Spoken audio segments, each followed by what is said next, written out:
Hello students. कैसे हो? I hope आप लोग ठीक होंगे बच्चों।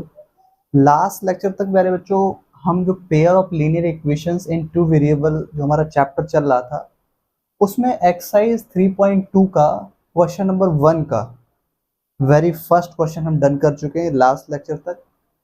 बच्चे ये जो क्वेश्चन सॉल्व कर रहे हैं ये क्या कह रहा है? Question number first, solve the following pair of linear equation by the substitution method. यानी कि जो हमारी एक्सरसाइज 3.2 है बच्चों, ये जो हमारा एल्जेब्रिकली हमें यानी एल्जेब्रिक जो मेथड है, हमारा जो एल्जेब्रिक मेथड है जिसको पेयर ऑफ लीनियर इक्वेशन को कैसे सॉल्व करते हैं, उसमें हमारा जो पहला मेथड आया बच्चों वो सब्स्टिट्यूशन मेथड आया। सब्स्टिट्यूशन मेथड की हेल्प से हम आपका एक्सरसाइज 3.2 को सॉल्व कर रहे हैं बच्चों, जिसमें हम question number first last lecture तक डन कर चुके हैं। Now move to next question, question number second. तो सेकंड को डन करते हैं कि इसका क्या क्या मीनिंग है, कैसे कैसे सॉल्व किया जाता है। तो बच्चों इसमें दो इक्वेशंस गिवन है, फर्स्ट एंड सेकंड। यहाँ से एस और टी की वैल्यू निकालनी है। सब्स्टिट्यूशन मेथड का यूज करेंगे। तो ध्यान दो बच्चों, सब्स्टिट्यूशन मेथड का मतलब होता है कि आप दोनों यानी इक्वेशन फर्स्ट और सेकंड, भाई पेयर ऑफ लीनियर इक्वेशन का मतलब क्या है? एक इक्वेशन ये है, एक इक्वेशन है, यहां से या तो एस की वैल्यू निकालो। तो जहां जिस इक्वेशन से बच्चों जो भी आपका वेरिएबल की वैल्यू फाइंड आउट करोगे उस वाली सेम इक्वेशन में वो वेरिएबल की वैल्यू पुट नहीं करोगे, अदर इक्वेशन में पुट कीजिए और हम वैल्यू निकालेंगे। तो ध्यान दो बच्चों, मैं क्या करता हूँ, ये इक्वेशन नंबर फर्स्ट है हमारी और ये सेकंड है, ठीक है बच्चों। मैं क्या करता हूँ कि जितनी भी आपका इक्वेशन नंबर फर्स्ट में जो एस की वैल्यूज हैं वो टी के टर्म में ले आता हूँ, ठीक है। तो कैसे बच्चों, देखना, from from equation number first, equation number first कैसे, S minus T equals two 3। तो बच्चों एस इक्वस टू कितना आएगा? तो आपको टी प्लस 3। बात समझ में आ गई? ये इक्वेशन बच्चों हमारी बन गई थर्ड। अब इस इक्वेशन नंबर थर्ड की जो वैल्यू आई है एस की, मैं इक्वेशन नंबर सेकंड में पुट कर दूंगा। तो लिखूंगा putting the value of putting the value of S in equation second. Second equation है क्या बच्चों? S upon 3 plus T upon 2 equals to 6।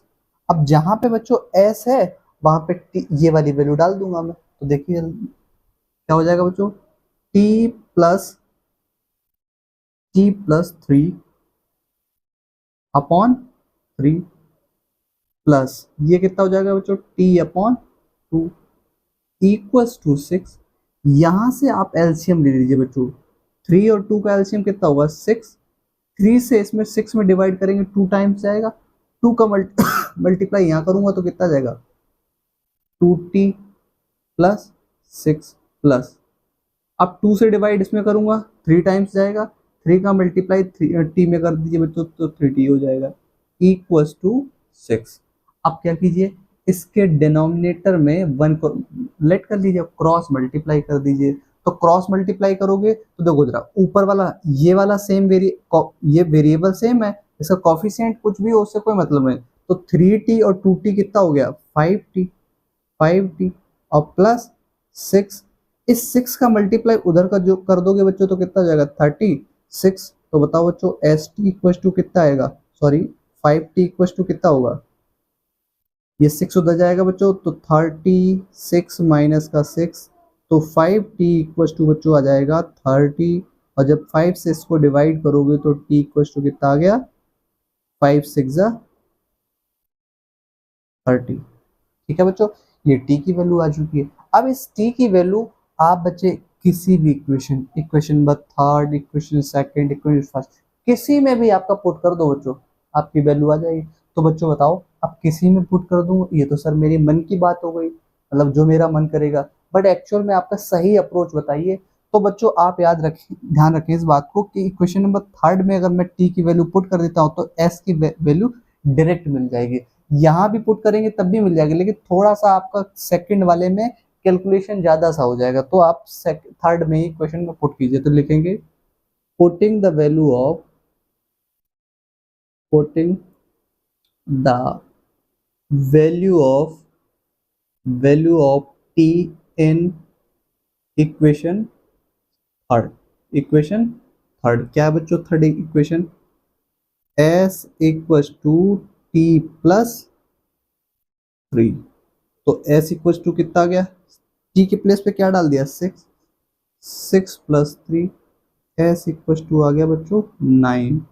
तो प्यारे बच्चों, आई होप बात समझ में आ चुकी होगी आपको कि इस इक्वेशन में हमने सब्स्टिट्यूशन मेथड का यूज करके कैसे एस और टी की वैल्यूज फाइंड आउट की हैं। बहुत इजीली इस क्वेश्चन को आप समझ पाएंगे, आपकी अंडरस्टैंडिंग लेवल अच्छी तरीके से इस बात को समझ पाएगी कि ये क्वेश्चन कैसे सॉल्व किया गया बच्चों। ठीक है बच्चों, तो अब इसका क्वेश्चन नंबर थर्ड देखते हैं क्या है। तो चलिए प्यारे बच्चों, क्वेश्चन नंबर हम देखते हैं फर्स्ट का थर्ड पार्ट क्या कह रहा है। 3x माइनस का y equal to 3, 9x minus का 3y इक्वल टू 9। यहाँ से x एंड y की वैल्यूज फाइंड आउट कर लेंगे by the using substitution method. ठीक है बच्चों, तो देखिए बच्चों ध्यान से समझना कि कुछ इक्वेशंस ऐसी होती हैं जो आपको लगेगा कि ये दोनों इक्वेशन डिफरेंट हैं, क्योंकि x और y की x और जो y हैं, जो वेरिएबल्स हैं वो तो सेम है, बट बच्चों इनके जो कॉफिशिएंट होते हैं वो डिफरेंट होते हैं। तो कॉफिशिएंट में कुछ चीज़ें कॉमन आती हैं, अगर वो कॉमन लेके मैं सॉल्व करके देखूं तो हो सकता है कि दोनों इक्वेशन मुझे सेम दिखाई पड़े। तो देखो जरा बच्चों, अभी मैं कुछ थोड़ा सा समझाना चाह रहा हूँ। इस इक्वेशन को अगर आप सॉल्व करोगे, थोड़ा सा सिंप्लीफाई करोगे, इक्वेशन नंबर फर्स्ट ये हमारी और इक्वेशन नंबर सेकंड यहां से मैं बच्चों 3 निकाल लेता हूँ कॉमन। तो 3 निकालोगे बच्चों क्या? 3x माइनस का y इक्वल टू कितना? 9। इसको यहां से कट करोगे बच्चों कितना आ जाएगा? 3x माइनस का y इक्वल टू 3। तो आप ये देखो जरा बच्चों, जो इक्वेशन फर्स्ट है वही सेकंड है। तो बताओ बच्चों, एक बात आपने कही थी सर कि इक्वेशन नंबर फर्स्ट से x या y की वैल्यू फाइंड आउट कीजिए, और जिस इक्वेशन से आप x और y की वैल्यू फाइंड आउट करोगे उसके ऑपोजिट दूसरी वाली आपका पेयर जो लीनियर इक्वेशन है उसमें आप पुट करोगे। बट ये तो दोनों सेम है, ये दोनों सेम है, तो क्या करें? एक बार चेक करते हैं होता क्या है, देखते हैं बच्चों। तो देखते हैं होता क्या है। ये हमारी आपका इक्वेशन है, देखना मैं किसी भी इक्वेशन फर्स्ट या सेकंड, क्योंकि दोनों एक जैसी हैं, तो मैं यहाँ से x और y की वैल्यू फाइंड आउट करता हूँ पहले फ्रॉम इक्वेशन सेकंड लेता हूँ। सेकंड बच्चों ध्यान देना, 3x minus Y equal to 3 लिखा है। मैं कहूँ बच्चों y की वैल्यू क्या होगी, तो y उधर जाएगा, 3 इधर आ जाएगा, तो y इक्व टू बच्चों कितना आ जाएगा? 3x और प्लस 3x माइनस 3। ठीक है, बात समझ आ रही ना? ये y उधर जाएगा, 3 इधर आएगा, तो माइनस का हो जाएगा। ये इक्वेशन बच्चों बनी हमारी कौन सी? थर्ड। अब इस y की वैल्यू को मैं बच्चे चाहे इसमें पुट करूं या इधर पुट करूं, तो बताओ एक्चुअल में जो ये है वही तो ये है। बात समझ रहे हो? तो मैं पुट करता हूं, देखता हूं क्या आता है। Putting the value of putting the value of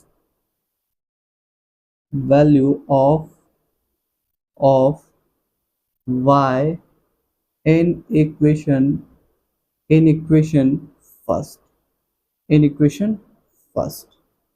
तो ध्यान देना बच्चों, फर्स्ट इक्वेशन हमारी क्या है? 3x माइनस का y इक्व टू 3। अब y की वैल्यू यहाँ पे पुट करता हूँ बच्चों, तो देखना 3x माइनस y की वैल्यू हमारी क्या है? 3x और माइनस का 3 इक्व टू 3। जब सॉल्व कर रहे होंगे बच्चों तो देखना 3x माइनस 3x प्लस का 3 इक्व टू 3। इस 3x से 3x कैंसिल हो गया, तो 3 इक्व टू 3 आ गया, 3 इक्व टू 3। एक बात बताओ बच्चों, अगर एक बात यहाँ से आप क्या ऑब्जर्व कर पा रहे होगे कि जब हमारे दोनों ही जो इक्वेशंस हैं उनके कोफिशिएंट एक जैसे हो जाते हैं, तो एक जैसे होने का मतलब कि दोनों आपका इक्वेशन एक ही है। मतलब अगर किसी, मान लीजिए इस वाली पूरी इक्वेशन में हमने 3 से मल्टीप्लाई कर दिया, तो एक्चुअल में जो हमारी रियल आपका जो इक्वेशन थी वो क्या थी, 3x माइनस का y इक्वल टू 3, लेकिन 3 से थ्रू आउट मल्टीप्लाई किया तो आपको एक इक्वेशन मिली दूसरी वाली, तो है तो वही इक्वेशन। अगर मान लीजिए अगेन आप कॉमन लेते हैं तो वही बात आ जाएगी। तो बताओ बच्चों, यहाँ से आपने देखा कि x वाला जो टर्म था वो कैंसिल आउट हो गया है, तो मतलब इससे समझ में आता है कि आप x और y की वैल्यू फाइंड आउट नहीं कर पा रहे हो, क्योंकि x तो कैंसिल ही हो गया ना। अगर हमें वेरिएबल मिलेगा ही नहीं तो वेरिएबल की वैल्यू कैसे फाइंड आउट करेंगे, क्योंकि दोनों आपका पेयर ऑफ लीनियर इक्वेशन एक जैसी हैं, तो इसलिए हम x और y की वैल्यू यहाँ से फाइंड आउट नहीं कर पाएंगे। नहीं कर पाएंगे क्यों? क्योंकि आपका वेरिएबल अगर कैंसिल आउट हो गया तो आपका सिंपल सी बात है, आंसर तो आना ही नहीं है ना, x और y का आंसर नहीं आ पाएगा। तो ध्यान रखना बच्चों, इसको सब्स्टिट्यूशन मेथड से कहूँगा कि आपने देखा कि दोनों बातें सेम इसलिए आई हैं, right hand side left hand side. क्यों? इसने ये बता दिया है कि इक्वेशन फर्स्ट जो है वही सेकंड है। अगर दोनों इक्वेशन डिफरेंट होती तो हम आपका एक्स और वाई की वैल्यू फाइंड आउट कर सकते थे। तो बच्चों, जो हमारे इसके रिमेनिंग क्वेश्चंस है वो नेक्स्ट लेक्चर में डिस्कस करेंगे। तो आज के लिए इतना ही। तो बच्चों ध्यान रखना, जो हमारे लेक्चर्स करवाए जा रहे हैं उन लेक्चर्स में प्रॉपर डेडिकेशन के साथ ये देखते रहिए कि अब, हाँ एक बात और सुन लीजिए बच्चों, कि अगर मान लीजिए मैंने यहाँ पे आपका ये वैल्यू डाली है, तो आप इस वाली मतलब कहने का मतलब है इक्वेशन फर्स्ट में मैंने पुट किया है, इसको आप सेकंड में भी डालोगे तब भी वही कंडीशन आएगी। चाहो तो आप चेक कर लेना है एक बार करके, ठीक है बच्चों। तो अब नेक्स्ट लेक्चर में मुलाकात करूंगा बच्चों, तब तक के लिए आप ये क्वेश्चंस जो हमारे एक्सरसाइज 3.2 के उनका प्रैक्टिस करना, और जो क्वेश्चन अगर डाउट में हो तो प्लीज़ कमेंट में आप बता देना कि ये सर डाउट है, तो मैं उसको क्लियर करूंगा। ठीक है बच्चों, थैंक यू।